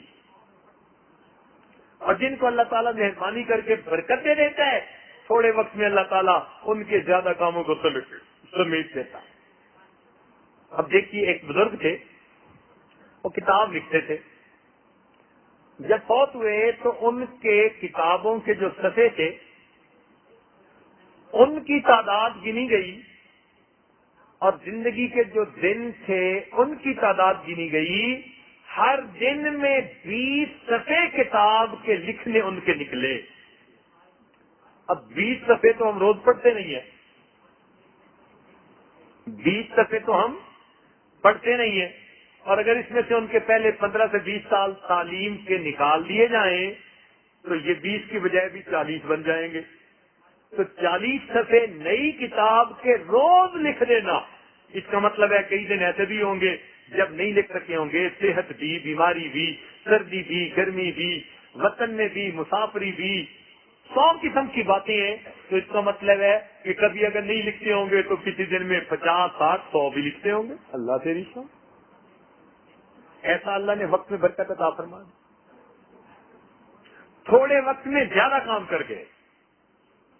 جیسے نبی علیہ السلام کی زندگی میں برکت 10 سال کا تھوڑا سا عرصہ تھا جس میں اللہ رب العزت نے اسلام کو پوری دنیا میں پھیلانے کی توفیق عطا فرمائی۔ حافظے میں برکت، قوت یاداشت میں برکت آ جاتی ہے۔ آج کل اکثر نوجوانوں کو دیکھا، کہتے ہیں جی مجھے بات بھول جاتی ہے، مجھے بات بھول جاتی ہے۔ عورتیں بھی اس کا شکوہ کرتی ہیں، مرد بھی شکوہ کرتے ہیں۔ تو ایک تو گناہوں کی وجہ سے یادداشت کم ہو جاتی ہے، عصیان کی وجہ سے نسیان کی مرض ہو جاتی ہے، باتیں نکل جاتی ہے، ذہن سے بھول جاتے ہیں۔ اللہ تعالیٰ نے ہمارے اکابر کو وہ برکت دی تھی کہ ان کی یادداشت النقش کل حجر کی مانند بن گئی تھی، پتھر پہ لکیر ہوتی ہے نا جیسے، ایسے بن گئی تھی۔ ابو ہریرہ رضی اللہ عنہ نے جب اسلام قبول کیا تو بڑھاپے کی عمر تھی، اور 2-2.5 سال ہی ان کو نبی علیہ السلام کی صحبت نصیب ہوئی ہے۔ فتح خیبر کے وقت مسلمان ہوئے تھے، تو اس کے بعد تھوڑی زندگی تھی محبوب کی اس دنیا میں، شروع میں باتیں بھول جاتے تھے۔ کہتے ہیں میں نے نبی علیہ السلام سے عرض کیا، اللہ کے نبی میں باتیں بھول جاتا ہوں۔ اللہ کے محبوب نے فرمایا ابو ہریرہ چادر پھیلاؤ۔ کہتے ہیں میں نے چادر پھیلائی، اللہ کے نبی ایسے جیسے کوئی چیز اس میں ڈال رہے ہو، ایسے اشارہ کیا اور فرمایا اس کو لے لو۔ میں نے جیسے کچھڑی باندھ کے اپنے اوپر لے لی۔ اس کے بعد اللہ نے ایسی قوت یادداشت دی کہ میں بھولتا ہی نہیں تھا۔ چنانچہ صحابہ کرام میں سب سے زیادہ حدیث کی روایت انہوں نے کی ہے۔ عبد الملک بن مروان کو ایک مرتبہ شک ہوا کہ بھائی اتنی حدیثیں یہ بیان کرتے ہیں تو یہ لفظاً بیان کرتے ہیں یا روایت بالمعنی کرتے ہیں؟ روایت بالمعنی کہتے ہیں کہ بھئی مفہوم تو ٹھیک ہو، الفاظ اپنے ہو، اور لفظاً یہ کہ نہیں مفہوم بھی وہی ہو اور نبی علیہ السلام کے ہو بہو الفاظ بھی وہی ہو۔ اس کے دل میں وہم پڑ گیا، اس نے کہا اچھا ان کا جو ہے نا امتحان لیتے ہیں۔ اس نے سیدنا ابو ہریرہ عنہ کو دعوت دی۔ اب جب دعوت دی تو کھانا کھایا، کھانے کے بعد اس نے ایک پردہ لگا ہوا تھا، اس کے پیچھے اس نے دو کاتب بٹھائے ہوئے تھے، اور ان کو کہا کہ جو یہ کہیں آپ دونوں نے لکھنا ہے، اور ان سے فرمائش کی کہ جی آپ ہمیں نبی علیہ السلام کی احادیث سنائیے۔ چنانچہ انہوں نے 100 سے زیادہ نبی علیہ السلام کی احادیث سنائی۔ وہ کاتب لکھتے رہے، محفل ختم ہو گئی۔ 1 سال گزر گیا۔ 1 سال کے بعد اس نے پھر ان کو دعوت دی، اور ان دونوں کاتب کو بلایا اور کہا کہ تم اپنا ریکارڈ لے کر بیٹھنا، میں ان سے کہوں گا کہ یہ وہی حدیثیں سنائیں جو پچھلے سال سنائی تھی، اور جہاں فرق ہو تم نشان لگاتے جانا۔ ابو ریلانوں کو کچھ پتہ نہیں ہے، چنانچہ کھانا کھایا، پھر حدیث سنانے کی محفل ہوئی تو وہ کہنے لگا جی پچھلے سال جو سنائی تھی نا بڑا مزہ آیا تھا، وہی حدیثیں پھر سنا دیجیے۔ ابو ہریرہ رضی اللہ عنہ نے وہی حدیثیں پھر سنائی، دونوں کاتبوں نے ان کو املاس کے ساتھ ملایا اور ان کو کہیں پر ایک حرف کا فرق بھی نظر نہ آیا۔ یہ قوت یادداشت۔ امام بخاری رحمۃ اللہ علیہ جب بصرہ پہنچے تو بصرہ کے علماء نے نا ان کا بڑا استقبال کیا، کیونکہ اس وقت وہ امام بخاری حافظ مشہور ہو چکے تھے۔ اچھا آج تو حافظ کہتے ہیں نا قرآن پاک کے حافظ کو، پہلے زمانے میں حافظ کا لفظ حافظ حدیث کے لیے استعمال ہوتا تھا۔ حافظ ابن قیم، حافظ ذہبی، یہ سب حافظ ابن کثیر یہ حدیث کے الفاظ تھے۔ قرآن پاک تو حفظ ہوتا ہی تھا ہر ایک کو، کسی کو کامل ہوتا تھا، کسی کو ذرا کم ہوتا تھا، کچھ نہ کچھ تو ہر ایک کو یاد ہوتا تھا، تو یہ لفظ استعمال ہوتا ہی حدیث کے الفاظ کے لیے تھا۔ تو حافظ اسماعیل بخاری مشہور ہو گئے تھے، تو بصرہ کے علماء نے کہا کہ ان کا امتحان لینا ہے۔ اب جب علماء امتحان لینے کے لیے تیاری کریں تو اللہ ہی اس میں کامیاب کرے۔ انہوں نے ایسا استقبال کیا کہ یوں سمجھے کہ پورے شہر کے لوگ باہر نکل کر ان کے استقبال کے لیے آئے، بے مثال استقبال کیا۔ پھر ان کو ایک جگہ بٹھایا تخت پر، اور شہر کے سارے علماء وہاں اکٹھے ہو گئے، اور پھر ان کی خوب تعریفیں کی، حافظ الحدیث ہیں اور ایسے ہیں اور ایسے ہیں اور بڑے اچھے ہیں۔ خوب جب ان کی تعریفیں کر لی تو پھر ان کو کہا جی کہ اب ہمیں بھی اس سے فائدہ دیجیے۔ اب جب ایک بندے کی اتنی تعریفیں کی ہوں، اتنے ذہین ہیں، اتنے اچھے ہیں، اتنے حافظ ہیں، اتنی حدیثیں جانتے ہیں، تو اس کا دل کرتا ہے نا کہ اب میں اپنے حفظ حدیث ان کو دکھاؤں۔ تو انہوں نے کیا کیا، 10 بندے چنے ہوئے تھے اور ہر بندے کو 10 حدیثیں جو موضوعات میں سے تھی، بنی ہوئی گھڑی ہوئی یا جو صحیح حدیثوں سے اس میں تھوڑا سا فرق تھا، وہ ان کو کہی ہوئی تھی۔ چنانچہ ایک آدمی کھڑا ہوا، کہنے لگا جی میں نے 10 حدیثیں یاد کی ہیں، اگر یہ اتنے بڑے حافظ الحدیث ہیں تو یہ بتائیں کہ کیا یہ روایت ان تک بھی پہنچی ہے۔ اب اس نے پہلی حدیث پڑھی، امام بخاری رحمۃ اللہ نے فرمایا اللہ مجھ تک نہیں پہنچی۔ پھر اس نے دوسری پڑھی، آپ نے فرمایا اللہ مجھ تک نہیں پہنچی۔ پھر اس نے تیسری پڑھی، لا 10 پڑھی اور 10 فیلا۔ اب دیکھو کیسا پریشر ڈالا انہوں نے کہ بھائی یہ کسی پہ تو ان کا دل کہے گا کہوں ہاں میں نے سنی ہوئی ہے، جب اتنے بڑے حافظ حدیث ہیں۔ پھر دوسرا کھڑا ہوا، اس کی 10 حدیثوں پہ لا، پھر تیسرا، پھر چوتھا، 10 بندوں نے 10 حدیثیں پڑھی اور ہر بات پہ انہوں نے لا کہا، نہیں کہا۔ مجمع حیران بھائی یہ بھی کیسے حافظ حدیث ہیں، ان کو کوئی حدیث پہنچی تو ہے ہی نہیں۔ جب وہ سب سنا چکے اس وقت امام بخاری رحمۃ اللہ علیہ نے فرمایا کہ سنو، پڑھنے والے نے حدیثوں کو ایسے پڑھا، پھر آپ نے جس بندے نے جو حدیث پڑھی تھی غلطی کے ساتھ پہلے وہ پڑھی، پھر فرمایا اس میں یہ غلطی ہے، اس کو پھر صحیح حدیث پہنچائی، پھر دوسری غلط پڑھی، پھر صحیح حدیث پہنچائی، 100 کی 100 ترتیب کے ساتھ غلط حدیثیں جو انہوں نے پڑھی تھیں وہ بھی پڑھ کر سنائی، اور اس کے بدلے جو صحیح حدیثیں تھیں وہ بھی پڑھ کر سنائی۔ علماء لکھتے ہیں کہ امام بخاری رحمۃ اللہ علیہ کے لیے 100 حدیثیں سنا دینا تو کوئی بڑی بات نہیں تھی، بڑی بات یہ تھی کہ جس ترتیب سے انہوں نے ایک مرتبہ حدیثیں پڑھ کر سنائی، ایسی اللہ نے یادداشت دی تھی، ایک دفعہ سن کر وہ ترتیب یاد رہی اور وہ حدیثیں بھی یاد ہو گئی۔ ایسی ذہانت تھی. چنانچہ ایک محدث تھے ابو زرع، ان کو لاکھوں حدیثیں یاد تھی، لاکھ حدیثیں یاد تھی. اللہ تعالیٰ کی شان دیکھیں کہ ان کا ایک شاگرد تھا، اس کی شادی ہوئی، اور ایک دن وہ حدیث کے درس میں آیا تو ذرا دیر ہو گئی. جب واپس پہنچا تو بیوی اس دن ذرا موڈ میں تھی، مزاج گرم تھا، تو اس نے جھگڑنا شروع کر دیا.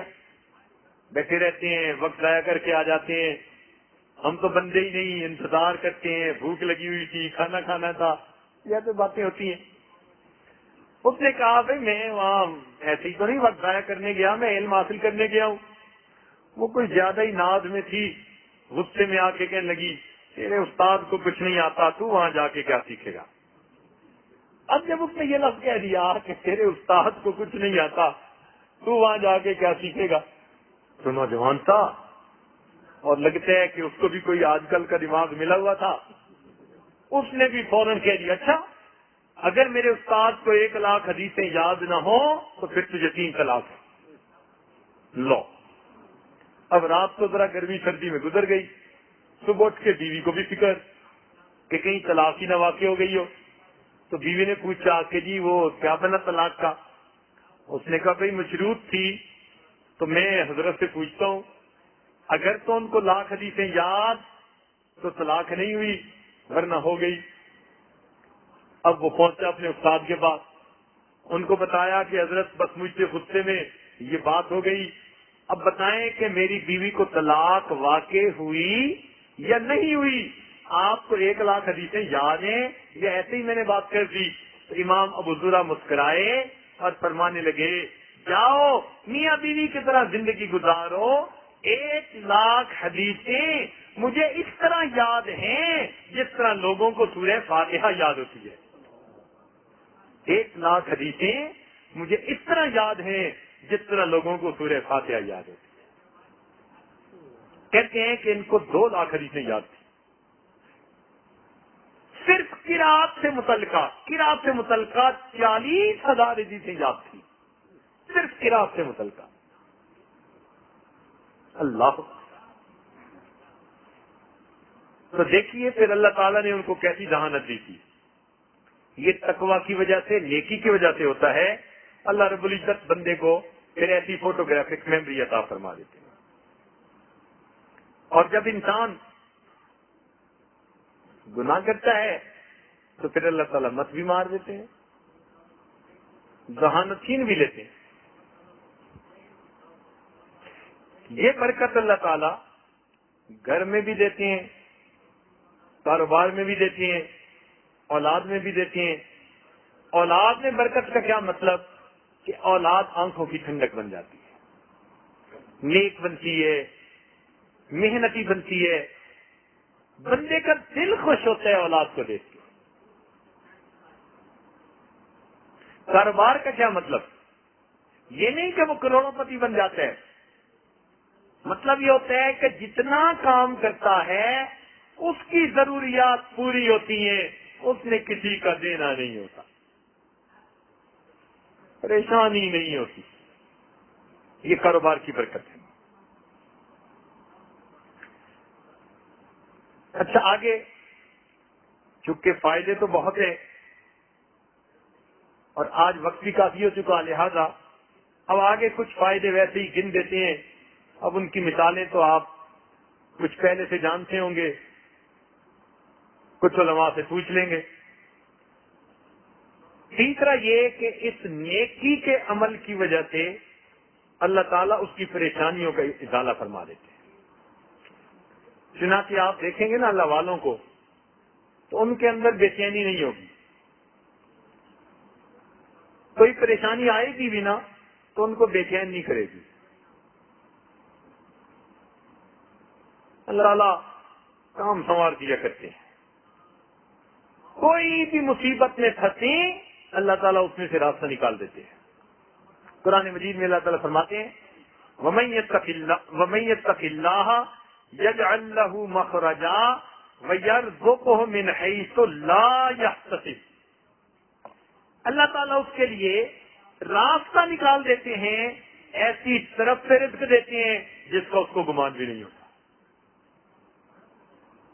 ایسی طرف سے رزق دے دیتے ہیں۔ اللہ اکبر۔ حضرت تھانوی رحمۃ اللہ نے ایک واقعہ لکھا ہے کہ چند بھائی تھے، ان کے والدین بوڑھے ہو گئے، ان میں سے ایک تو بڑا شوق سے خدمت کرتا، باقی بس خدمت کرتے جیسے بوجھ دور کر رہے ہو۔ تو چھوٹے نے ان سے کہا کہ بھئی میرے ساتھ ایک ڈیل کر لو۔ انہوں نے کہا کیا؟ اس نے کہا کہ بھائی والد کی خدمت اکیلے مجھے کرنے دو، اور جائیداد جتنی ہے نا مجھے بے شک نہ دینا، آپ سب آپس میں تقسیم کر لینا۔ وہ بڑے خوش ہو گئے، چنانچہ اس نے ڈیل کر لی، والدین کی خدمت کرتا رہا۔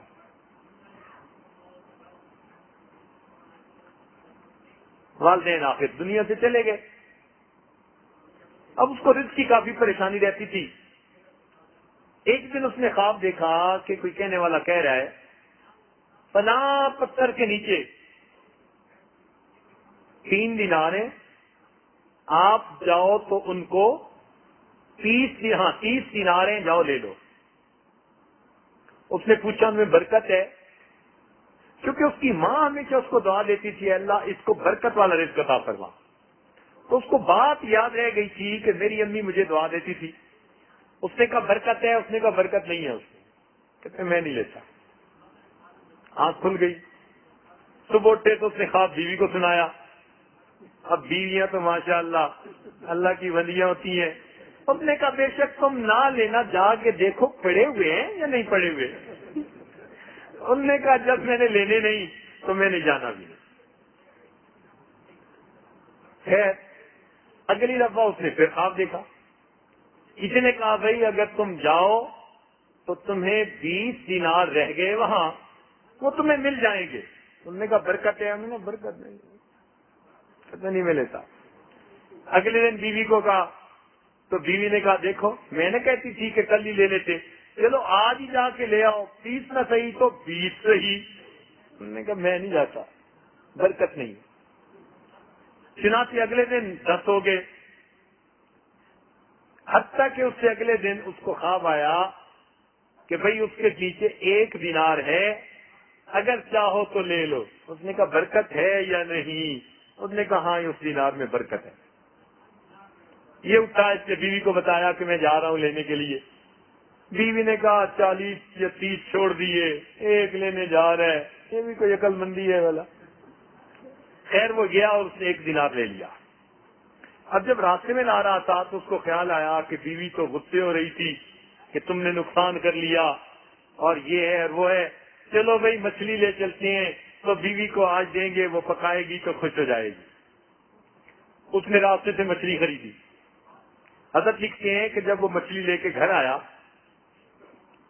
تو کچھ بچے ہوئے پیسے بھی دے دیے بیوی کو اور مچھلی بھی دے دی کہ بھائی پکاؤ اور کھاؤ آج۔ اس کی بیوی نے جب مچھلی کو کاٹا تو اس کے اندر ایک قیمتی ہیرا موجود تھا۔ جب اس ہیرے کو لے جا کر اس نے بازار میں بیچا، اس کی پوری زندگی کے خرچے کے پیسے اس کو وہاں سے ملے۔ حضرت فرماتے ہیں اس کو برکت کہتے ہیں۔ مسئلہ ہی سمیٹ دیتے ہیں ہمیشہ کے لیے اللہ تعالیٰ، روز روز کی چخ چخ سے جان چھڑا دیتے۔ ایک اس نیک اعمال کا فائدہ یہ ہوتا ہے کہ اللہ تعالیٰ بندے کی مرادیں پوری کر دیتے ہیں۔ دل میں اگر کوئی اس کے نیک تمنا ہوتی ہے اللہ تعالیٰ حالات بنا دیتے ہیں، وہ بات پوری ہو جاتی ہے۔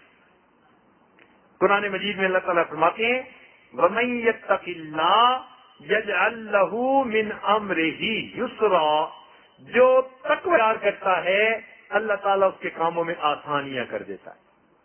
تو جب رب آسانیاں کریں تو پھر کام کہاں مشکل رہے۔ اب باقی پڑھ کے سنا دیا جائے، یہ اس کو کل پہ موقوف رکھا جائے جو آپ فرمائیں گے، کل پہ اسی مضمون کو چلے انشاءاللہ۔ جزاکم اللہ۔ چونکہ ابھی آپ کو 4 گنوائے ہیں اور 30 فائدے ہیں، تو کل انشاءاللہ ذرا مختصر کریں گے، مگر یہ کہ نیک اعمال سے جو دنیا کے فائدے ہیں جب یہ کھل جائیں گے نا تو ممکن ہے کہ پھر ہمارا نفس نیک اعمال کرنے پہ اور زیادہ راغب ہو جائے. تو مقصد تو نیکی کی طرف آنا ہے. رب کریم ہمیں اپنے نیک بندوں میں شامل فرما لے. وآخر دعوانا الحمدللہ.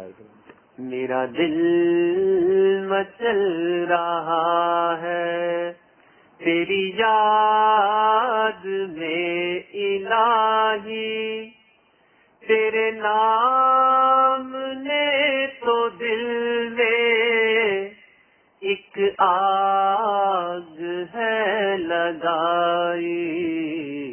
میرا دل مچل رہا ہے تیری یاد میں الہی، تیرے نام نے تو دل میں ایک آگ ہے لگائی.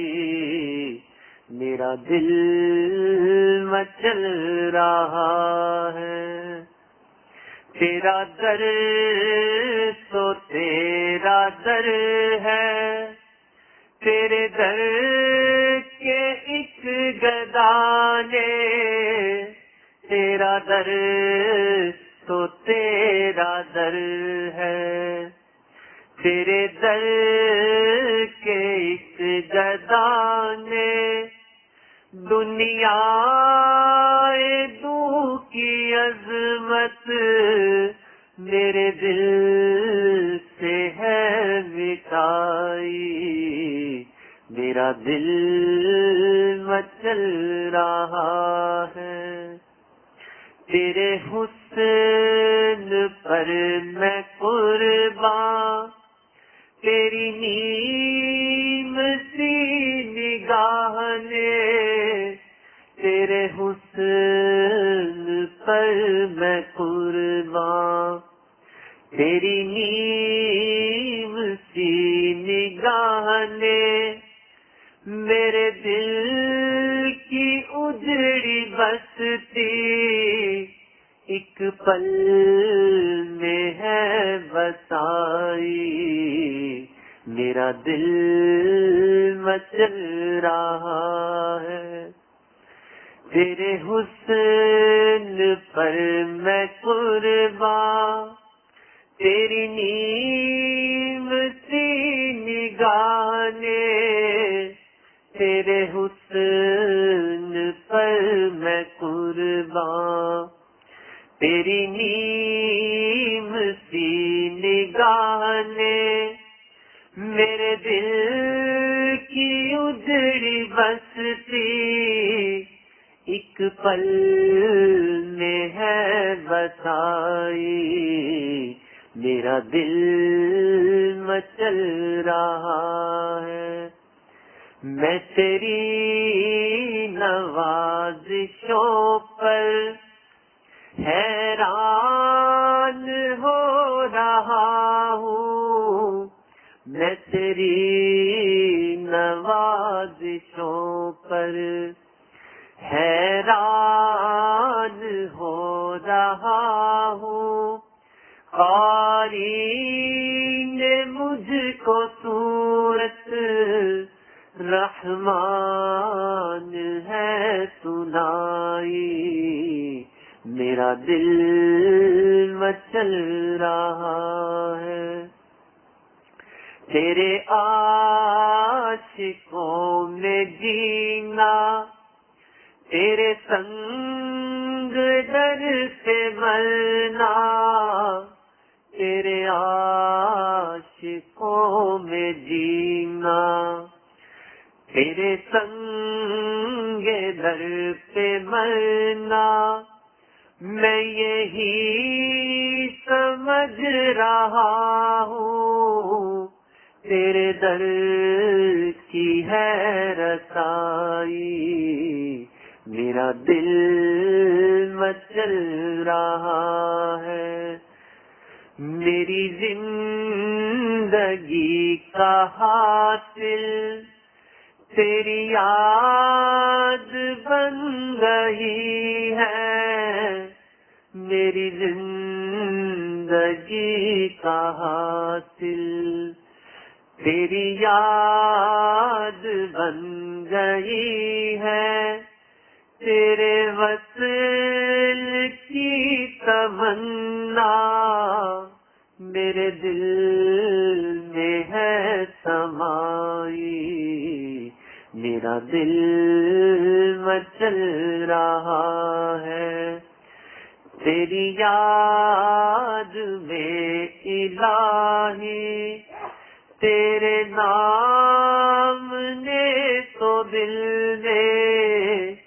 ایک آگ ہے لگائی، میرا دل مچل رہا ہے، مجھے درد دل ملا ہے، سن لو اے دنیا والوں، مجھے درد دل ملا ہے، سن لو اے دنیا والوں، میں فقیر بے نوا ہوں، مجھے مل گئی ہے شاہی، میرا دل مچل رہا ہے تیری یاد میں الہی، تیرے نام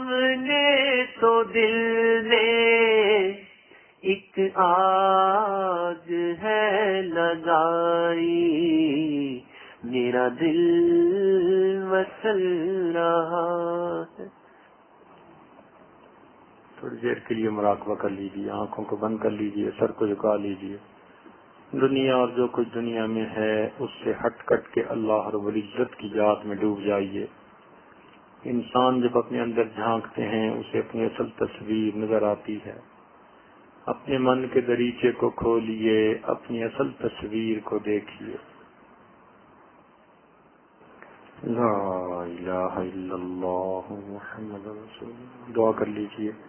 سبحان رب جلال الوہاب، اللہم صلی علی سیدنا محمد وعلی آل سیدنا محمد وبارک وسلم۔ اے مالک، ہم آپ کے عاجز مسکین بندے ہیں، ہمارے گناہوں کو معاف فرما، ہماری خطاؤں سے درگزر فرما، ہمارے عیبوں کی پردہ پوشی فرما۔ اے اللہ، ہماری رزق کی پریشانیوں کو دور فرما، مصیبتوں سے محفوظ فرما، در در کے دھکے کھانے سے محفوظ فرما، جگ ہنسائی سے محفوظ فرما، ذلت رسوائی سے محفوظ فرما، ہماری عمر میں برکت عطا فرما، عزت میں برکت عطا فرما، کاموں میں برکت عطا فرما، رزق میں برکت عطا فرما، ہمارے دین میں برکت عطا فرما۔ اللہ، ہمارے ساتھ درگزر کا معاملہ فرما، میرے مولا ہمیں اپنی یاد والی زندگی نصیب فرما۔ اے اللہ، ہمارے حال پر رحمت کی نظر فرما، اللہ ہر پریشانی سے محفوظ فرما۔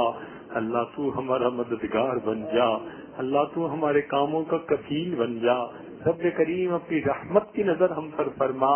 اے اللہ، اٹکے ہوئے کاموں کا ہونا آسان فرما، الجھے ہوئے کاموں کو اپنی رحمت سے سلجھا۔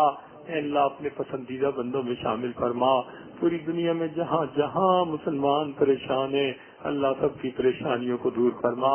اے اللہ، آج کی اس رات میں ہمارے گناہوں کی مغفرت فرما اور ہمیں جہنم کی آگ سے بری فرما۔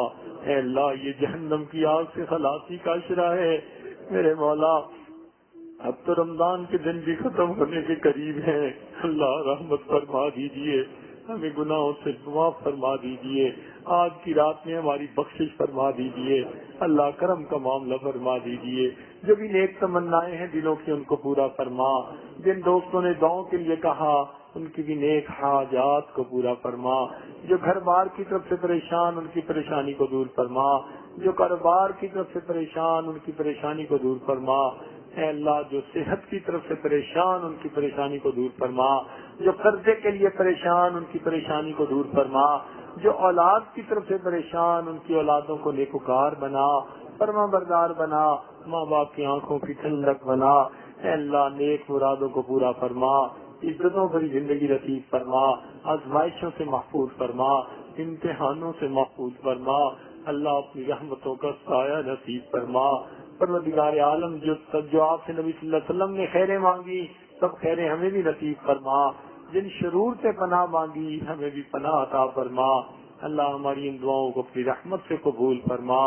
اے اللہ امت مسلمہ کو عزت رفتہ نصیب فرما۔